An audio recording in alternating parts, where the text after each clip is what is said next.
নমস্কার বন্ধুরা, আবার একটা নতুন রান্না নিয়ে চলে আসলাম। আজ বানাবো কালো ভুনা মটন। তার জন্য আমি বেশ খানিকটা মটন নিয়ে নিয়েছি। এটা একটু ম্যারিনেট করে আমি রাখতে হবে। প্রথমে আমি পেঁপে বাটাটা দিয়ে দিলাম। আপনারা চাইলে পেঁপে বাটাটা নাও দিতে পারেন। টক দই এখানে দিয়ে দিলাম। এখানে রসুন বাটা, বেশ খানিকটা আদা, হলুদ, এটা হচ্ছে পেঁয়াজ ভেজে বাটা আছে।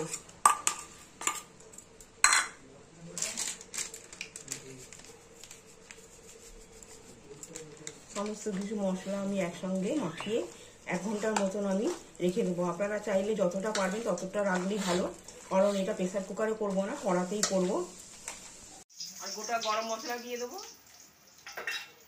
একটুখানি চিনি দিয়ে দেবো, পেঁয়াজ কুচিগুলো দিয়ে দেবো। তারপর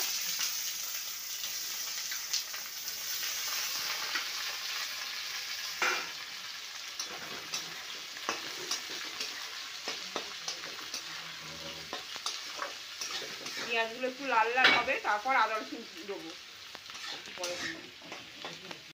এবার আমি আদা রসুনটা দিয়ে দেবো।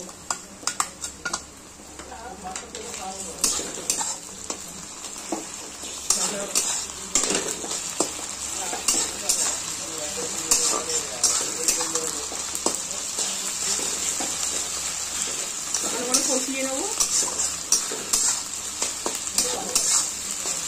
হয়ে গেছে, এবার আমি মাংসটা দিয়ে দেবো। ম্যারিনেট করা মাংসটা আমি সব দিয়ে দিলাম। এবার অল্প করে জল দিয়ে অল্প অল্প করে কষিয়ে এটা সেদ্ধ করতে হবে, কারণ আমি প্রেসারে দেবো না, যেহেতু কড়াই করবো। অল্প অল্প করে জল দিয়ে এটা সেদ্ধ করে নেবো।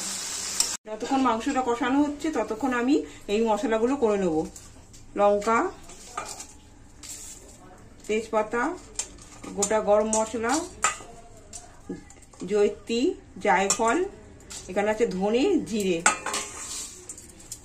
শুকনো খোলায় ভেজে আমি মশলাটা গুঁড়িয়ে নেব। মাংসটা আমি এরকম ঢিমে আছে আস্তে করে বসিয়ে দিয়ে সেদ্ধ করে নিলাম।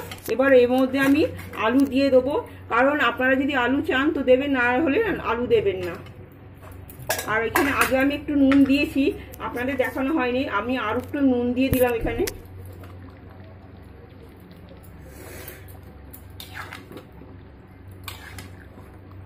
আর এখানে গরম মশলা দিয়ে দিলাম। আর কালা ভুনাটা আনার জন্য এখানে আমি যে আগে ভাজা মশলা তৈরি করে রেখেছিলাম, সেই ভাজা মশলাটা আমি দিয়ে দিলাম।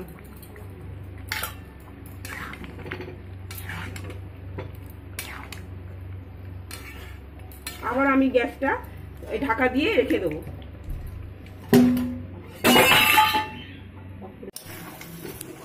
দেখো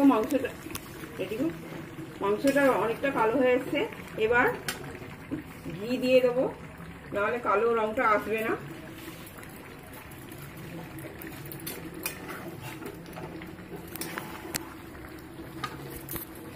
মটন কারিটা তৈরি হয়ে গেছে।